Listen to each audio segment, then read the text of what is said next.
Welcome to this morning, to this whole day. It's a fantastic day, and the weather has certainly been kind to us, so that even helps us with an even brighter start to the day. Let's begin, firstly, of course, with an acknowledgement of this land that we stand upon and sit on.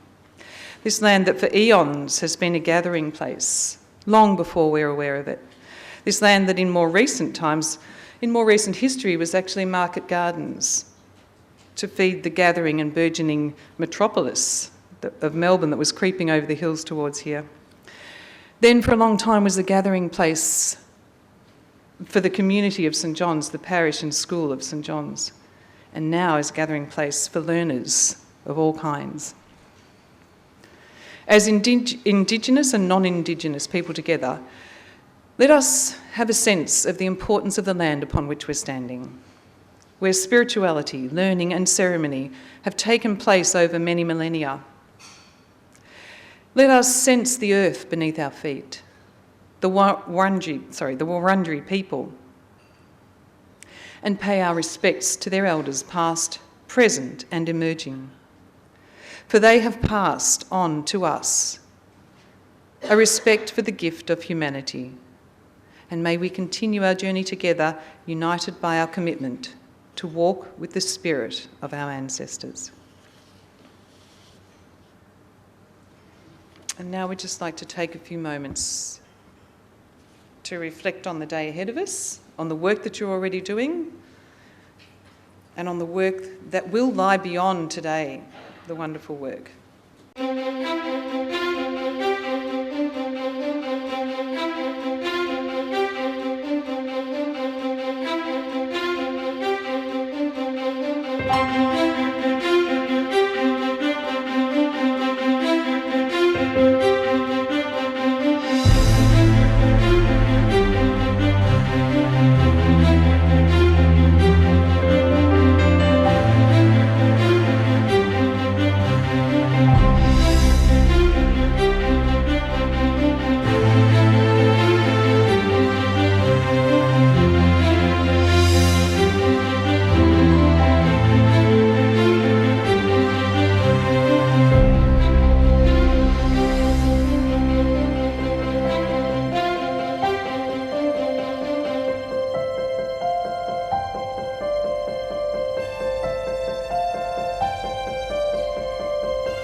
To know a child is to know a beautiful story.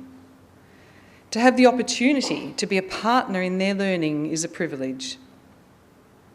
Who they are is so much more than a name on a list, a face in a classroom. They are the spirit of a family, the brilliance of life itself renewed and regenerated, nurtured from birth. The family surrounding the young person is an integral part of all that has been learned and all that they are. When school begins, a new partnership is formed, a relationship between family and school.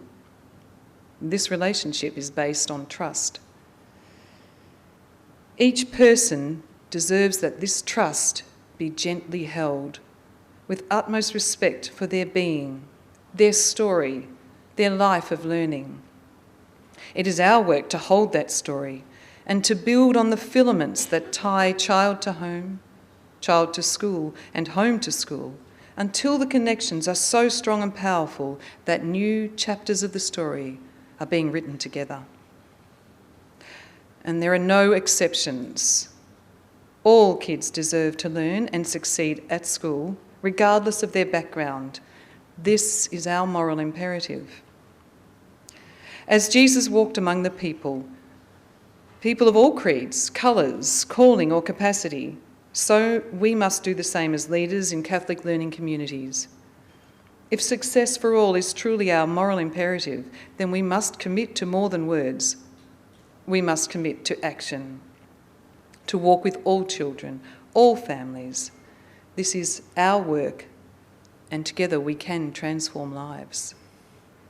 Lord, grant us the strength and understanding, the patience and skill to listen, to trust, to learn, to be open to risk and change, and to be humble in the presence of grace and dignity of every child and every family.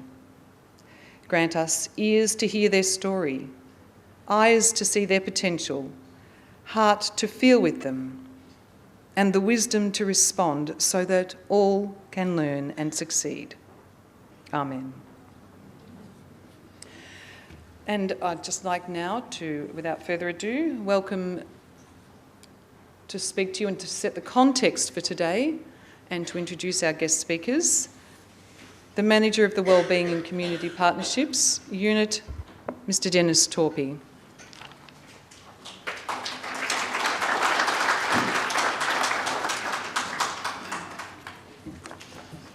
Okay, good morning all.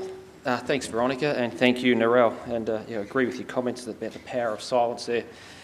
Is fantastic. It certainly gives you a different appreciation of that little clip about family, schools, partnerships and building communities, particularly when you've heard it more than 3 or 4 times. So if you play that back through your mind or look at it throughout the day, you can put your own song to it as well. You know, you might. I was thinking of AC/DC's Long Way to the Top as that was playing. Then there was also Come Together by the Beatles, but you can pick your own track. Up, Up and Away by the Seekers. Go right ahead. Good morning to you all. Yeah, it's probably showing my age too, isn't it? I didn't even listen to the Seekers as a kid. Great to have so many faces in the room. What I'd say as an outset before I even get to some of my notes is to probably sum it up in 4 or 5 words what I hope today is about for all of you. And the 5 words I've written down are stimulating conversations, thinking, and building your capacity. That's probably how I'd sum it up, with the couple of key presenters and international guests and close friends of Catholic education here in Melbourne that we have with us to lead us in that conversational journey today. So around you and with you, we have probably close to 140 faces here in the room, including principals, deputies, teachers, leaders, cluster engagement and community leaders, and also parish priests, Father Wayne Edwards from St Pius X at West Heidelberg. So welcome to you all. We have over 70 schools represented, including 18 secondary schools, which is fantastic, certainly fantastic from our office's point of view as well. Given that I openly admit that engagement of secondary schools in this space has been somewhat of a challenge over a number of years. There are several engaged, but we could always seek to engage many more. So it's fantastic to have at least 18 secondary schools represented here. And whilst we all know all schools focus on working with families, half of the schools today are tapping into this suite of professional learning for the first time, as are many of... sorry about that. Is it Father Wayne here? Yeah, thanks. Yeah, Father Wayne's just walked in right on cue, so that's okay. And as are many of the staff members from schools present who have been involved more directly for the past 5 years or so. And the confidence I can give you about today is that you are in the very best of hands over here to my right. 3 key understandings that underpin today's tones, I would say, are that family school partnerships and community partnerships more broadly have for many years been an integral and distinctive part of the ethos of Catholic education to build community, enabling all students to flourish. So it's no surprise, but hopefully today gives a much sharper focus to that. Likewise, Catholic Education Melbourne understands family school partnerships as a multifaceted approach to build strong and effective relationships between schools, families, parish, and the wider community to support learning and wellbeing. In this context, family school partnerships include family engagement in learning, family and community connectedness, and a school culture that supports and enables partnerships. And thirdly, families, as you already know, are the primary educators of their children. So in essence, what we're talking about is enhanced wellbeing overall at multiple levels, whether it be the individual student, with family, with teachers, in a classroom, in a school, in a wider school community or a parish community. And so as part of wellbeing, family-school partnerships are a vital part of school effectiveness. This is becoming more apparent across all education sectors, locally, nationally and internationally, along with teacher quality, school autonomy and strengthening the curriculum, which you've heard so much about, particularly when you listen to governments and politicians and department representatives speaking. Engaging parents in education is currently one of the 4 key areas identified by the Australian Government that contribute to school effectiveness and will help improve our education system, make a difference for all students. Likewise, the value Catholic Education Melbourne places on family school partnerships is evident in the newly launched strategic plan 2015 to 19.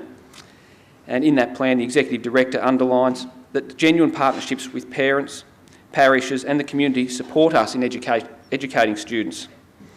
Also, in that plan, in Theme 2, Quality Teaching for All Learners, the notion family and community partnerships are identified in an integrated set of strategies that contribute to improved learning, social and wellbeing outcomes, and ongoing spiritual development for all students.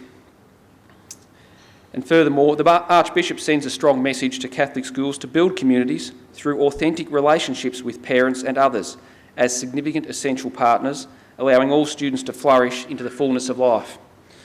And only yesterday, the online version of the office's annual report was posted. And again, in there, you can find the latest examples of partnerships that have been conducted and established across the office as well, if you choose to have a bit of a look at that in your own time. So some further background. As you may know, from 2010 to 2014, Catholic Education Melbourne had the opportunity to build on the solid platform already in place in Catholic schools through participation in the Smarter Schools National Partnership for Low SES School Communities. Now, while that's a big mouthful or a bit of a title to get lost in, it's fair to say that if you don't even understand what that means, that there was a huge amount of work and investment and energy that went into the notion of family school partnerships, what it means, unpacking it, exploring it with communities, both community engagement and parent engagement. And it did enable the development of a 4-year intensive family school partnerships initiative with clusters of schools. It allowed access to local and global expertise and leaders in this space. It allowed a significant contribution to the evidence base for family school partnerships through the collation of stories, strategies and practices that built on our earlier understanding of family and community engagement, informing what we have in place today. And it certainly built on a lot of earlier work that had been done for several years in the Wellbeing and Community Partnerships unit of the office.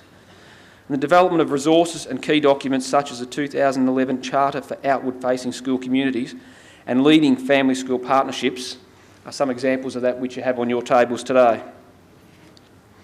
As leaders, as school communities, clusters of schools and as a system, we have learned from this and continue to learn through what you do every day in your school communities. We've learnt that we must embed a culture of partnerships, that schools need to listen to their communities in order to truly know them, that a focus on capacity building is needed, that learning together with families and with other schools facilitates better learning for all, and that when all this is put into place through powerful leadership, from the kind of leadership required in the classroom to leadership across the community, we can create and sustain a culture where families and staff work together to lift student learning and wellbeing. Today, Catholic Education Melbourne, through the Wellbeing and Community Partnerships unit, remains committed to building on this learning. The provision of this professional learning today is one example, as is the development of a strategic approach to supporting all school communities to improving learning and wellbeing outcomes for students through family, school and community partnerships at a local level. A number of you here today have been involved in clusters that have gone from strength to strength over the past 5 years.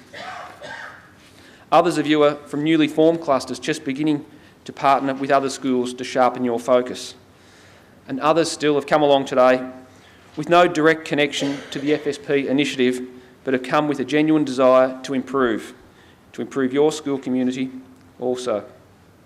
And today we have the opportunity to delve deeply into our leadership for family school partnerships, expertly guided by two outstanding leaders in this space, Miss Maggie Farrar of the UK and Dr. George Otero from the US. For those of you not familiar with George and Maggie, a bit of background. Maggie Farrar has worked in London and Birmingham in senior leadership positions in schools and local authorities. More recently, she was a Director for Leadership Development, Research and Succession Planning at the National College for School Leadership and Interim Chief Executive. Maggie is a co-author with John West Burnham and George of a book entitled School Community Partnerships Working Together to Transform Children's Lives. Maggie has a particular interest in team leadership, community leadership and schools as organisations that work together to transform children's life chances and close gaps in achievement. She was awarded the CBE for Services to Education in the 2014 New Year's Honours. And Maggie has been a consultant critical friend for our office and school communities over the past 5 years, and has certainly been working very hard this week and a bit more than that, and continues tomorrow, whether it be here with our office and staff yesterday, with a cluster out at Noble Park in Dandenong yesterday, then with Islamic colleges I think last weekend or last week out in the north, which got big write-ups in the Age. So she's certainly does a Scarlet Pimpernel routine every time she hits Melbourne and Victoria. And Dr. George Otero is pretty much the same. If he's not here, he says he goes to Cairns to work, but I just think he goes up there to get a bit of the tropical climate. But George is an educational consultant from the US and Director of the Centre for Relational Learning based in Santa Fe, New Mexico. He's worked for many years in Australia and the United Kingdom as well as his home country. He works with schools and community leaders to transform schools through transforming relationships. He focuses on clarifying strengths and issues within the context of local communities, utilising storytelling and an open inquiry process to build community and stimulate learning and leadership. George has worked extensively with schools in the Archdiocese and the CEOM over the past decade. So I'd say in closing that the power of advice today is in the conversations you have with others in the room, and the collective wisdom in this room is outstanding. So I wish you well in those conversations. I'm sure you'll hear both Maggie and George reiterate we're better when we work together. So make the most of the opportunity, seek out the voices you don't usually hear, and share your stories of family school partnerships that are making Catholic schools in Melbourne even stronger. Welcome to both you, Maggie and George. Thank you.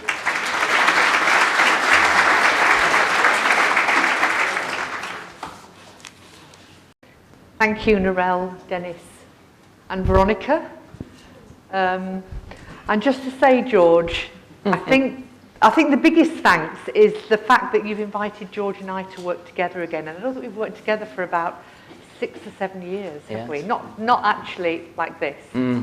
Absolutely. It's a delight to be back in Melbourne together after about 6 years of covering the British countryside together. So those of you, some of you have been saying to me this morning, well, I've heard you speak, Maggie, I've worked with you, but I've not worked with George. Or some of you say, I've worked with George, but I've not worked with you, Maggie, and vice versa. And I guess in the best Melbourne culinary experience, this will be a fusion experience today. Fusion today. So we're really excited, not only to work together and to evolve our own ideas together, and this invitation has given us a great opportunity, George and I, to sit down, over quite a long period of time and start to look at where we are now in our learning and our work, and look at how that might serve collectively where you are, and to engage you in that conversation. So we have a bit of a plan which you have in front of you, but I think, George, the way that you and I work, the plan is only there so people can note the difference. Yes. Yeah. That's because better. there will be difference. There will be. But I'm just going to go back, and the slides clicked on. It should click back if I point at the. Just to note the cover here and the artwork, because this stems from, George, the work you've been doing in Cairns. So we wanted a bit of an introduction using this beautiful piece of artwork, which I hope you can see from the back. But George, just introduce us to it. Yeah, just a bit of the image, because I've had the privilege the last couple of years to work in Queensland and clear up into Cape York, but Cairns on forward. And they have some good things to say about Melbourne and up there, as you know. And then they have some other things to say. The way we form our identities. But in this work we're doing in the images, especially with that lovely sense Veronica had of saying there are places we create and offer to each other. And that lovely quote, wherever it came from, that the ancestors were in a sense giving us all the gift that we hold today, which is our humanity. Not products or other ideas. And so in this same work you're doing here, when the Cape communities, and I'll have a few other stories maybe at points work, the way you translate, like we've done in this beautiful statement, but often for people, pictures and symbols work just as strong as words. And so when one of the small indigenous communities was asked to state who they were and what it meant to work together, this is the drawing they did. So they had some words, but you can see, if you're familiar, probably would you recognize the Torrey Strait kind of images that are there. And that was necessary for them to know how to connect the words, first to affirm who they were through the symbols and the diagrams. Might be a fun one. You all have them, don't you? I mean, they're at every school, and then you have the little love, live, and learn, and all the statements there. I've seen them at every school. Just thought that was a nice way to also bring the fact that the work we're talking about today is it's accessible to everyone if we find a way for them to enter it. And we're going to be looking at that and doing that ourselves. Great, thank you, George. We just wanted to start with this quote, which many of you will be familiar with, from Margaret Wheatley. There is no power for change greater than a community discovering what it cares about. And in the work that we're doing, this is not a discovering, it's a discovering and rediscovering and rediscovering and rediscovering what the community cares about. Because certainly recently doing work up in Craigieburn, it was very, very clear, and I can see some people here who were up there in Craigieburn. It was absolutely obvious to us that the community that the schools were serving was not the same community that they had 3 years ago. It won't be the same community that they have in 2 years' time. So that sense of always being open and constantly being willing to rediscover and keep opening the space for more and more difference to come in is the purpose of this work. Mm. Would you agree, George? Absolutely. It's an ongoing journey, which was so nice, Maggie, coming and watching you meet people, and I get a chance to see people. We've both been here over the years. And there is like a lovely anticipation here.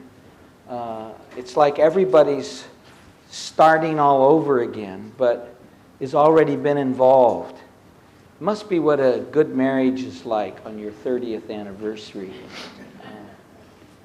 So looking ahead to the end of today, George and I will be hosting a fireside chat right at the end of the day, to which you're all invited. I know some of you won't be able to stay, but we're going to focus particularly on leadership, and that's all of you. Leadership is about acts of leadership more than it's about a job or a role. And some of what we will be looking at, George, is that sense of always having to constantly rediscover, unlearn and relearn, and how that feels if you're in a leadership position. Because it can feel a bit discomforting when people are looking for who's got the answers and who's in charge here. And that is really a hard question to sit with as a leader when you're doing this work. and trying to enter into a process of discovery and rediscovery. And how we hold that tension and that discomfort, I think, is a really important conversation about leadership, which George and I will be exploring at the end of the day. So that's a little pre-look at where we're going to be at the end of the day. There's plenty of room, so stay if you can. So thank you to Veronica for reminding me that if this works, you have to turn it on. That's a very good reminder. Actually. Is that it? Well, it's a really good reminder, George, because actually, I'm just going to go straight to this one. Today, we want to practice a way of working. We want to practice a spirit of inquiry and curiosity. And the first is be here. In other words, be switched on. Because if we're not switched on, if we're somewhere else in our heads, use this as a gift. So often our minds are elsewhere, we've got lists running in our heads the whole time. I don't know about you, but when I'm sitting in events like this, I'm jotting down a to-do list, popping into my head the whole time. The impulse to check my emails just one more time. Just sit with that, just note it, be present. And being present is sometimes about just quietening the chatter in the head. So today, we're deliberately, George and I, going to invite practices, and we'll use protocols and so on, won't we, George? Yeah. That actually almost force us to be more present and more aware and more sitting with the unknowing than we might normally feel comfortable with, because that's the nature of the work. This work is so much about how we are before it's about what we do. And therefore, we have to practice and explore how we are. That is not what we do before we do the work. George, that's the work, isn't it? That's the work, yeah. That space has to get bigger and bigger. And that is a little discomforting because we know we've got to get on with the doing. And there's all this stuff to do. And so we sometimes miss and skip that step. And then we wonder why the work isn't sustainable. Or we wonder why it's not having as much impact as we thought it might have. So here's today our way of working. Genuine spirit of inquiry and curiosity. Really try to switch from asking more questions than you give answers. Try to switch to being in a climate and a sensibility of curiosity rather than commenting. We're very good in education as constantly commenting and debating. Try to sit with questioning and curiosity. Why? How do you know? How do you know? How do you know? Jim Collins, who wrote that wonderful book From Good to Great, said those level 5 leaders who are humble, about humility, have an insatiable desire to hoover the brains of everyone they meet. They constantly ask why? My goodness, we've got 150 brains, 152 if you count us, George, in this room. How amazing is that? What a fantastic opportunity. Hoover each other's brains. Deliberately seek out people you don't know, who you think might be different to you. That's the invitation today. Sit with the unknowing, resist moving to instant solutions. We do it all the time in schools. Here's an issue, here's an action, we'll get on with it. And we wonder why it's superficial and the issue keeps coming up over and over again because we haven't got to the root cause of what really is the issue.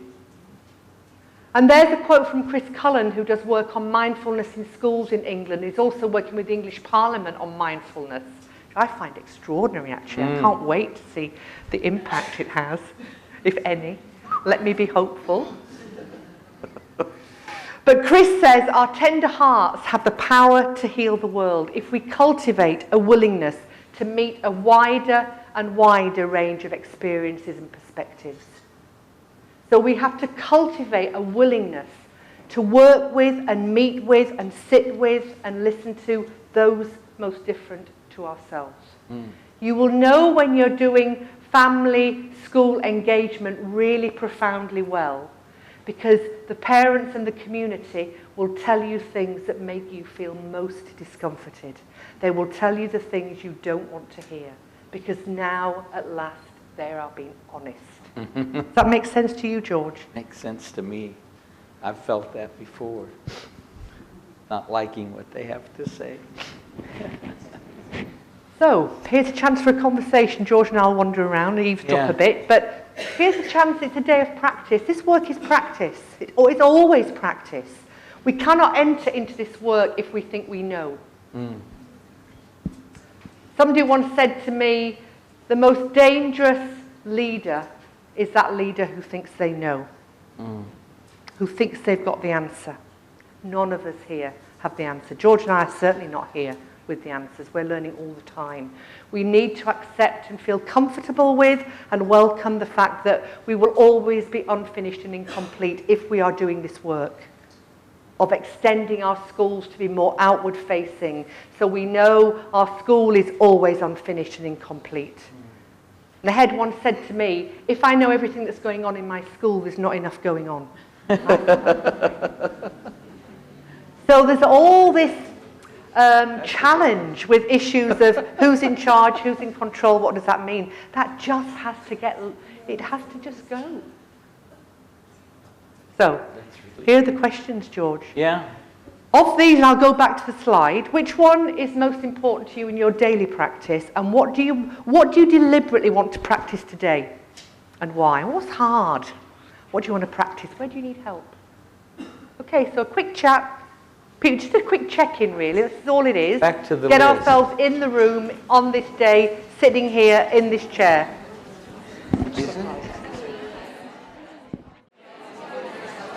Thank you.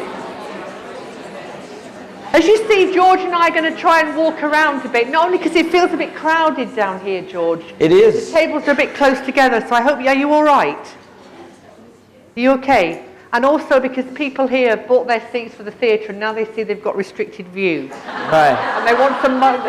They should have but been... don't worry about it. We're going to, we'll walk around, so I hope you'll be okay. You hate the cheaper seats some days, don't you? Okay. Okay, so that was just a quick check-in. Quick check-in. We weren't going to take anything from the room on that unless there's anything any table would like to share at this point. No? Okay. All right, we'll move on, George, I think. Yeah, no, if we had more, it'd be interesting to know which one of those today is the practice point, the one you're interested in paying attention to, but that's, it's early. Just remember, we're going to come back through these because it doesn't just happen. We'll keep revisiting these and we might find out which ones you felt needed attention, because the key isn't the list, it's the attention you put on items. So just sit with that the rest of the day and we'll... We've got one here, George. Yeah. Yeah? The one that just stood out to me just then was resist instant solutions. The resist instant solutions. So how many of the rest of you was that standing out? See, so you're all, she's right, and you're the first group to get a prize today. No. But you know what I mean. So just helps us all get a little more of the feel of where our energy is. Was there one other one for somebody that we could just... Yeah. Sit Sit with the unknowing. Oh, wow. That's good. Especially on this topic. That will probably sit with the unknowing. We'll notice your facial expressions as you go through that today, and we won't take it too seriously. And I think, George, the challenge here is you and I have talked before, and I've talked before, about the power of recognizing expertise through experience, not expertise through position. Yeah.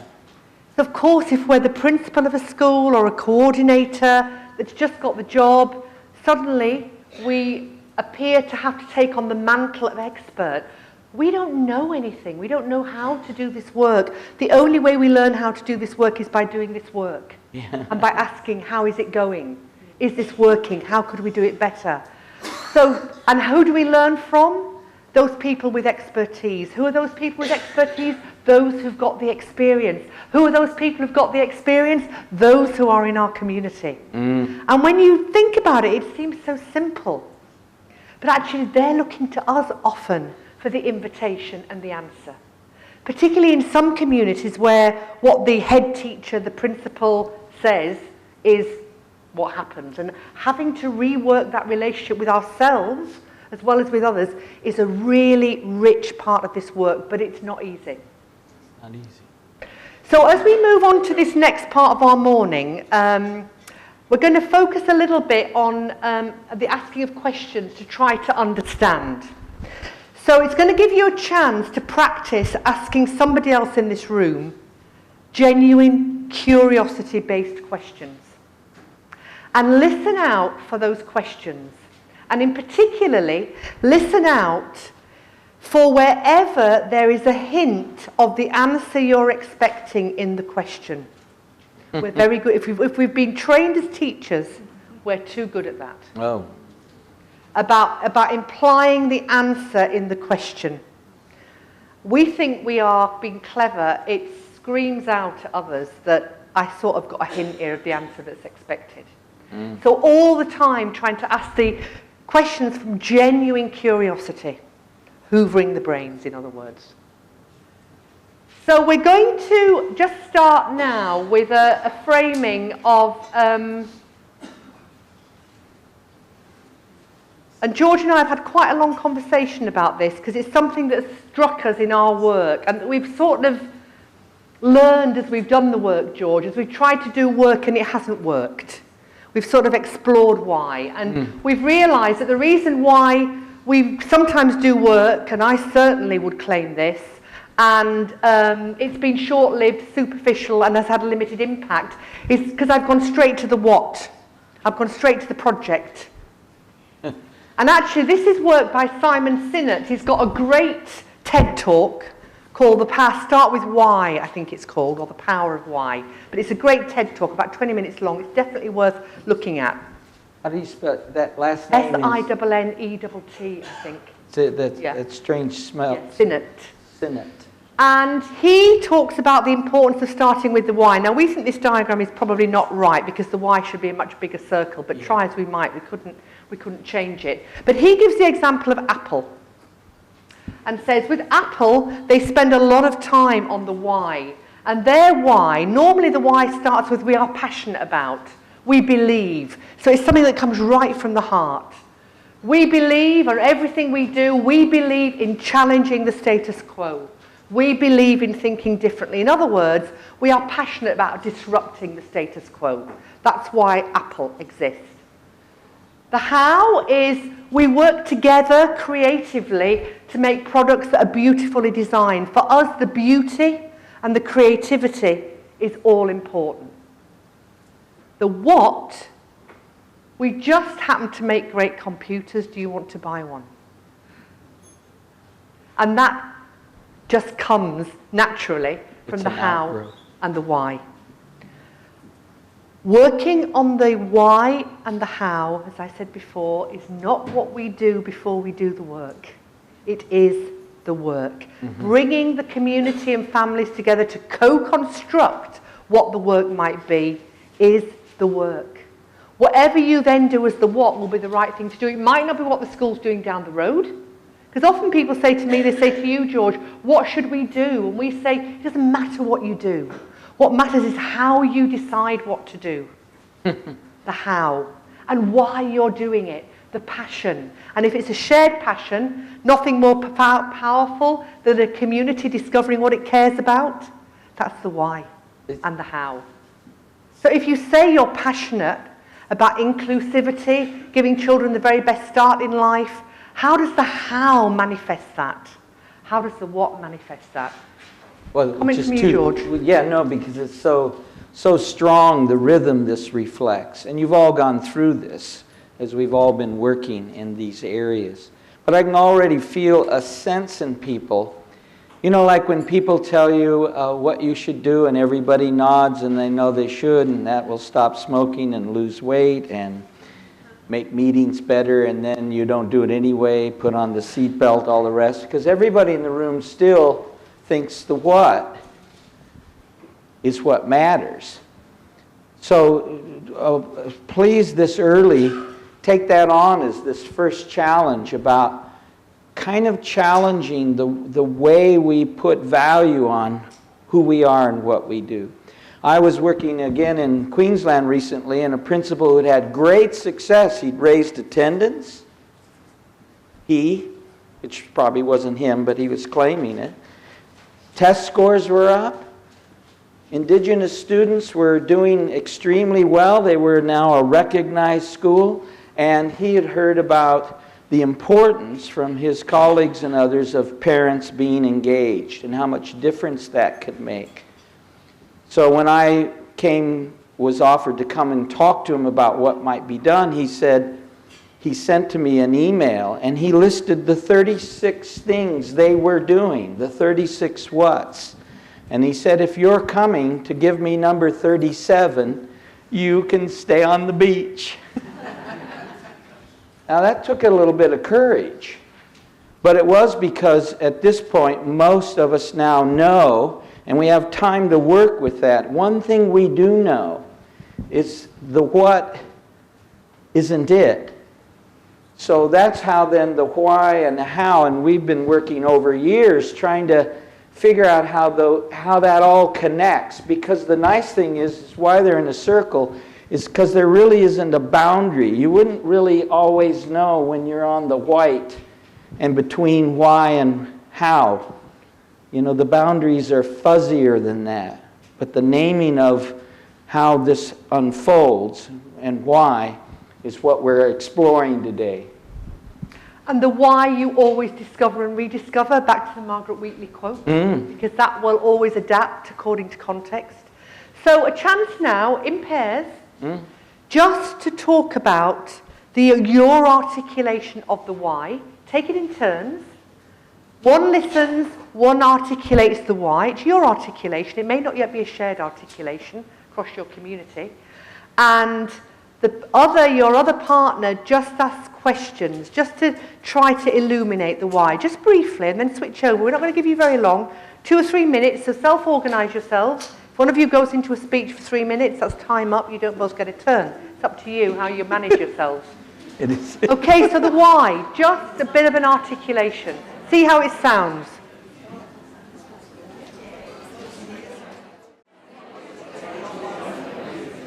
That's good, thank you.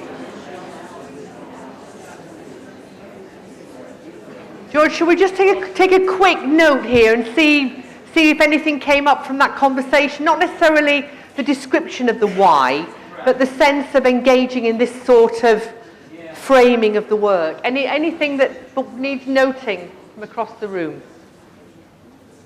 Easy, hard. Yeah, please.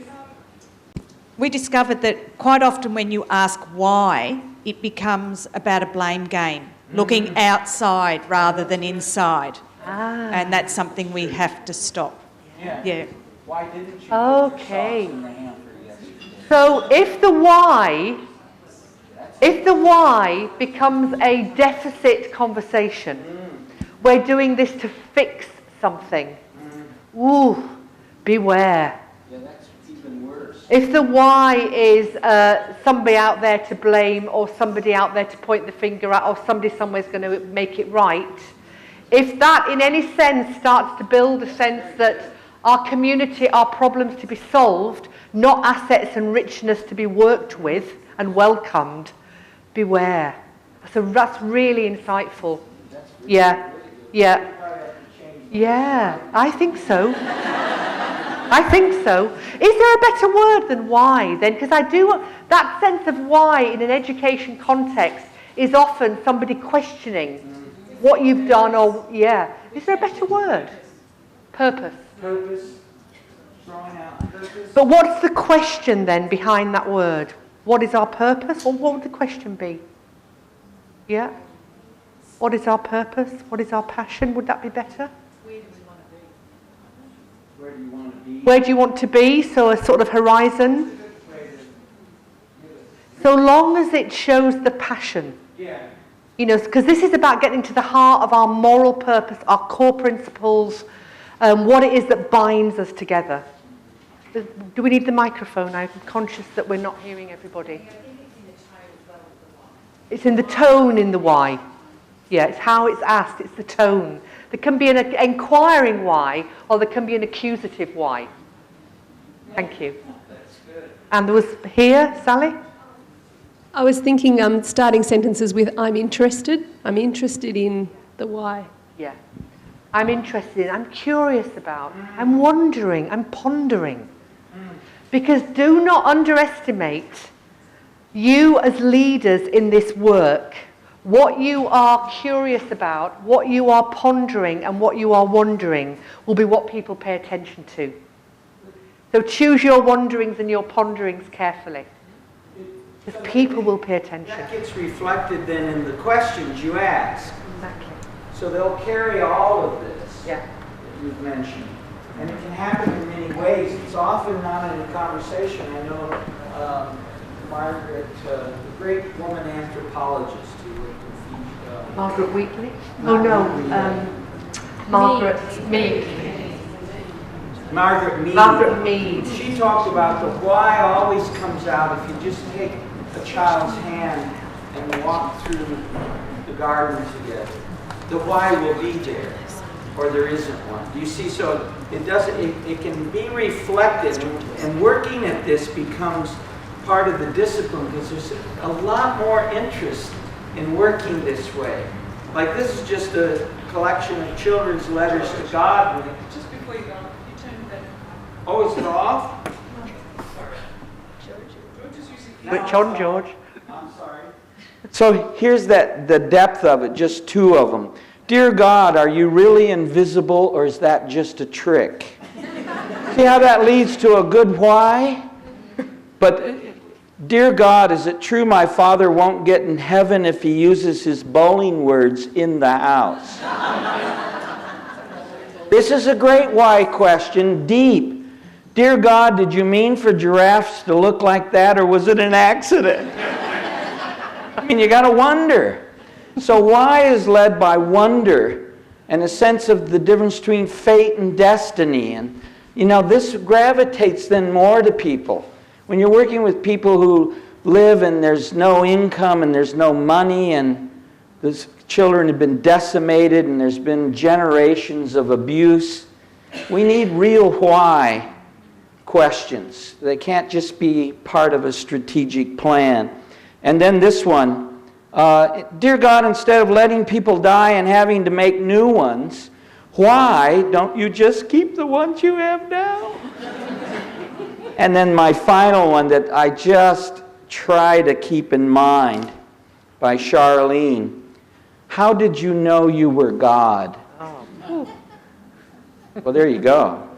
So you get the feeling you're in all helpingness with this. So this doesn't become another three-step planning process. Not good. Thanks for all your help on that. It was useful, all of your comments. So George, I think with those statements that you've just, those letters, wonderful notes that you've just read, takes me into that around this work we must have the sensibility, the openness for the awe and the wonder to come through. Yeah. And I remember the English government, we had an education policy, and in it we had awe and wonder. And I always thought, this is just like doing my head in. I cannot understand the strategy that leads to awe and wonder. However hard we try, it's sort of, we're still crawling along the ground. You know, we just haven't got it yet. But there's something here about allowing the awe and the wonder of this work to come through, which takes us, I think, nicely, George, and thank you for those letters, into the next activity. So you all had an invitation to think about the quote by Hemingway. Now you're all going, I didn't do it. I didn't do it. What's going to happen next? George, you said, should we give people time to do it if they didn't do it? And I said, no. No. I'm the teacher here, and if they didn't do it, it's their responsibility. Because those who did it don't want the others to, you know the drill. If you haven't done it, it will come to your mind. It doesn't matter. Now. It will come now, and that's what's important. All you have to do is to write one true sentence. Write the truest sentence you know. Those letters you've just read out, George, were true. Yeah. They came right from the heart. They came right from the sense of wonder. So now we're going to ask you in pairs to share your sentence with one other person, and through conversation to try to glean out of that, what does that say about your values and your core principles? What does that say about your why? What does that say about your wanderings? What experiences led you to write that sentence? Where does it come from? It doesn't come from nowhere. Where does it come from? And what do you need for it to be true? What do you need for this sentence to be constantly true for you? Now, there's a lot of stuff there, but we'd like you in pairs to share and have that conversation. And we would like you, please, to, in a moment, stand up, move around, talk to somebody who for you is a completely new face. So we're asking you to do quite a bit of disclosure here to somebody quite new who will be coming to your one true sentence, not knowing anything about you, so with no assumptions. That's powerful. There's lots of space here at the front. There's the desk here at the front. George and I aren't going to use it again. Use it. Come sit up there. So on your feet, find somebody, start the conversation. 5 minutes only, so to do it relatively quickly and share. 2.5 minutes each. That's good.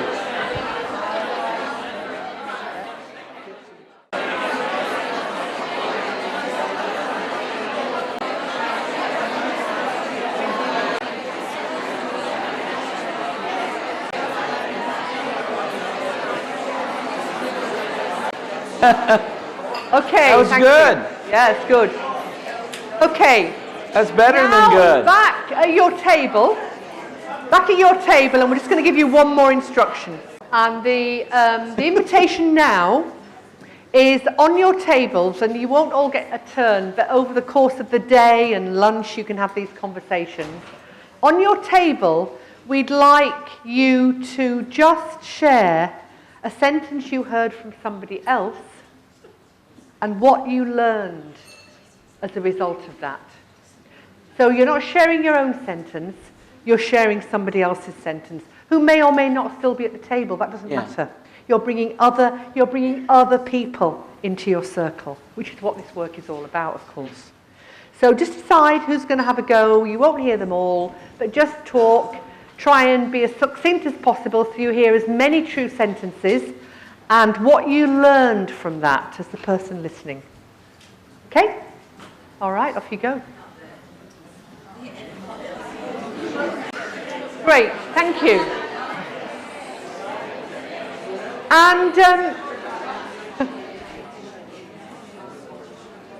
And of course, without naming it, what we are doing here is these are all practices that you can practice and use again as ways of bringing people in to community.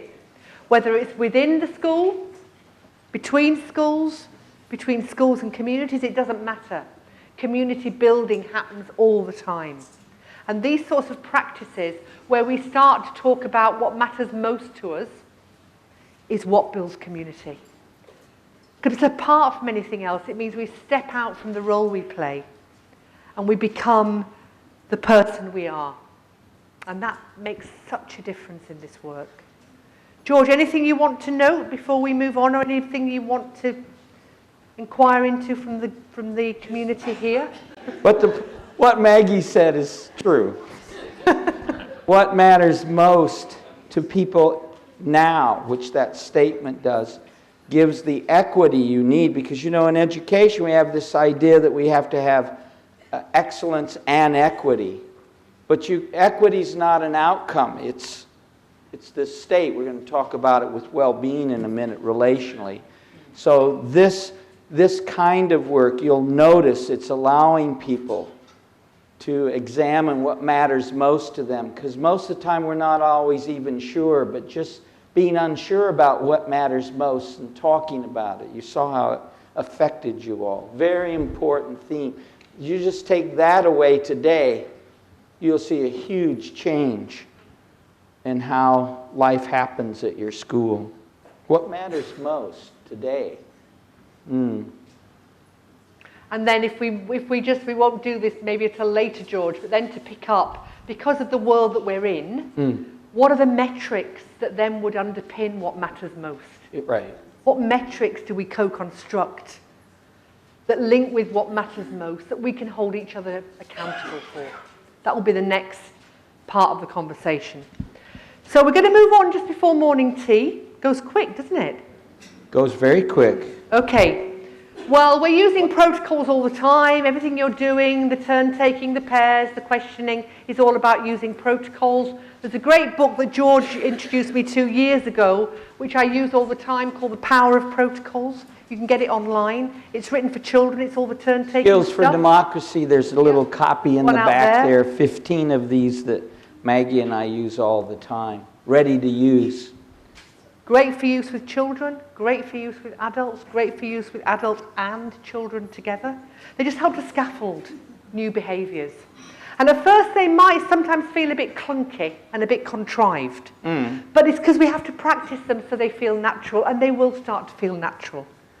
So bringing protocols into the times when we come together, whoever is coming together in community for a period of time, makes that time so much richer. We tune in, we tune up, we get equity of voice, and it's a deliberative process. So do have a look at the book out there, because a number of these are in there. So therefore, this is the question that's going to guide our day, really. From all the work that George and I have done in community building, whether we're talking about a classroom, a family, a school, a cluster of schools, a family-school partnership, it doesn't matter. We are community builders. That is first and foremost what we are.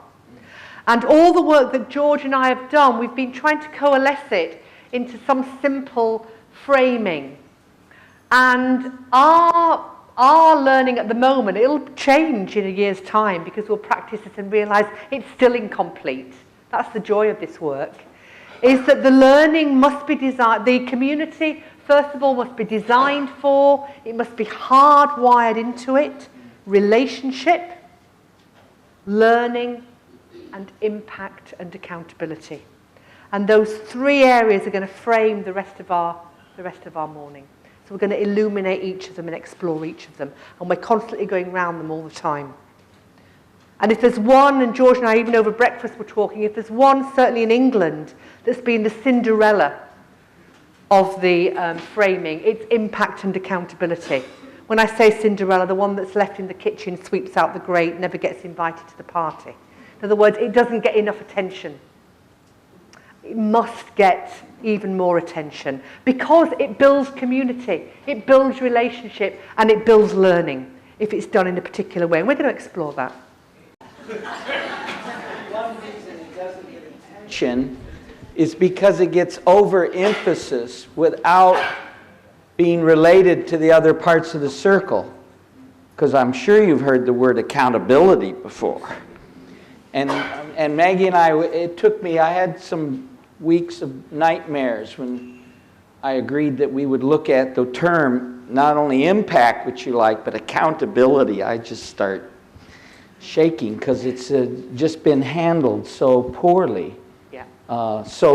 But they are all essential to it being a circle. And I think you'll like the feeling, because it's only three. Yeah. And you can draw that circle now, and then if you have to leave at lunch, you're done. Okay. Okay. So when we come to accountability, just to put something into your minds now that you'll see thread through relationships and learning, which is moving our communities, our systems, from a focus on accountability to prove, which, believe me, is where we are in England. Have I met the targets? How good am I? Who's going to come and tell me whether I've been judged outstanding, good, requires improvement, or unsatisfactory? That's the framing in England. So the move from accountability to prove, which sucks away energy, depletes energy, to accountability to improve, which grows energy. And if it's accountability to improve, it has to be connected to relationship and learning. So that's where we're sort of playing with this a bit, aren't we, George? So we're now going to start with the first theme, which will take us just up and into morning tea. George, I'm going to give this to you now. Oh, okay. Because I'm very aware of who has the clicker has the power. The clicker has the power. If it's on. All right. So here we go, just for a minute. And then we're going to take our break, because the relationship area is kind of like the field. You know, it's not just a thing, we want to list it because we need to emphasize it, but the relationship is actually the field in which humans live and learn and determine their impact. So we know that all learning is relational, there's no question now. We're going to examine that a little further. And we know that always the quality of the relationship always determines the quality of the learning. So that that's just locked in. But it's been very difficult to give it just any more than some credence when it's essentially the field in which all this happens, if that makes any sense. Rumi has a wonderful poem. I just read Rumi when I want to feel good, but I have no idea what someone's talking about. Do you know that poet? So he talks about there's a field out there somewhere where there's not right or wrong or good and bad, and no one knows for sure. I'll meet you there. That's, if you know Rumi, that's what we're talking about. So, why this is so useful to this group is because what luck, achievement, well-being, and life chances, which is what our work's about, on the what's, are all connected. And well-being itself, we can take off the outcome list, because well-being isn't an outcome. It's in the field. And so what we know in looking at relationships is that what you naturally do, but we just want to make it our business because we're learning what's behind it, is that any educational effort in a community, in a classroom, in a school, in a family, is based on first and always activating well-being. If you don't activate it, you got nothing relationally. And since all learning's relational, we'll see that. So we know that's the things we've been doing. You saw Maggie wander around, people connecting to each other, people dressing up for the day, smiles as you came in. There are thousands of ways to activate well-being. They come because we meet and greet, we welcome, we honor the land on which we are and the ancestors who's come. This is richer than we even do, but we're going to do it for just a minute here real quickly. It's about embracing. Because in humans, which you know in terms of relationship, acknowledgement also has some kind of contact. Because only 9% of human communication is verbal anyway. So all this other stuff is where we're living today, and we could see it. Accepting, honoring, you could feel it as you talked and shared that risk of your one true sentence at first. You might have felt a little, wow, I don't know. And then acknowledging, inviting. Those are just categories. Acknowledging, inviting, welcoming, and appreciating seem to be some of the core. So later, my hope is we begin to see, well, those are what we want to be accountable for. If they're what feed well-being, which is this unit is about well-being and community partnerships. They both go together. What we'd like you to do at your table is everyone, because there's different color ones, you can trade now. Some people came early, so they got the color they wanted. And they're already feeling better. This group over here still hasn't heard much Maggie and I've said because they just wonder, why did we come and end up in these seats? You see how well-being works? This is all going on all the time. So we just want your table to list, and we have fat markers, not your little pens, so people can read them at the break. And we'd just like you to list a couple of your favorite ways to activate well-being. A little kiss in the morning, cup of coffee, at only one coffee place. This does not have to be about school, but if you do it for your office, you've got to have hundreds. We want every table to fill up One or two, write one on each sheet. Write them bold. Waste Post-it notes. We've got thousands of them, just like you do. It's either personal well-being, family, or school, whatever context. Because it's all the same. And write them, write a bunch. You have about 3 minutes. There's extra cards. Do your smile and then do another one. We're going to collate these for you. There'll be 400 but before you finish here. And then we're going to post them. When you get them, I love these. These are very good. Repeats are good. So we want to put them all. Is the window okay? Thickets don't stay. Fill these out. Make a sentence. Be very specific. Yeah. How do I play? So I'm going to move the slide on. We'll move. I don't want to get in your way from activating well-being, but we're going to get back together for just 1 minute. Just as we get ready for, especially with a large group, because this is a very large group in a way, but it seems to be what we look at relationally, is relationships aren't governed by quantity. So we're going to look at that qualitatively. And as Maggie mentioned, because I have had the privilege to do this a lot with, let's say, parents who are just at a parent meeting, and they could find well-being already a confusing term, kind of like achievement. So when I'm using it, I just mention those first categories.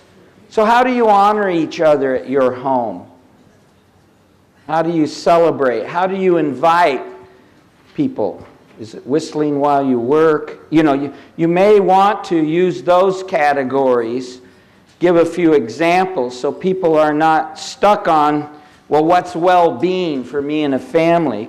And isn't that interesting, even how that word we just seem to use a lot needs a lot of filling out and reality-based. It always works, especially when people post it. Because there's also something about not having to do this, doing as many as you like. I have a list of 200 that one group did in 15 minutes, which seemed to activate everybody's well-being. So at the break, you may want to look at those and think about how you make it a little more accessible depending on who you're talking to. You're all well-being experts, so I just jumped in. Okay. Maggie? Okay, thanks, George. So as we move to morning tea, just one thing to note for you, and that is that all of the slides that George and I are using, and if you don't see them, we have got a PowerPoint set that we might move around. You'll get the full set. So you'll still have the plan. Nothing will be missed out. We will make those available to you, and you've noticed that we've got colleagues here filming today.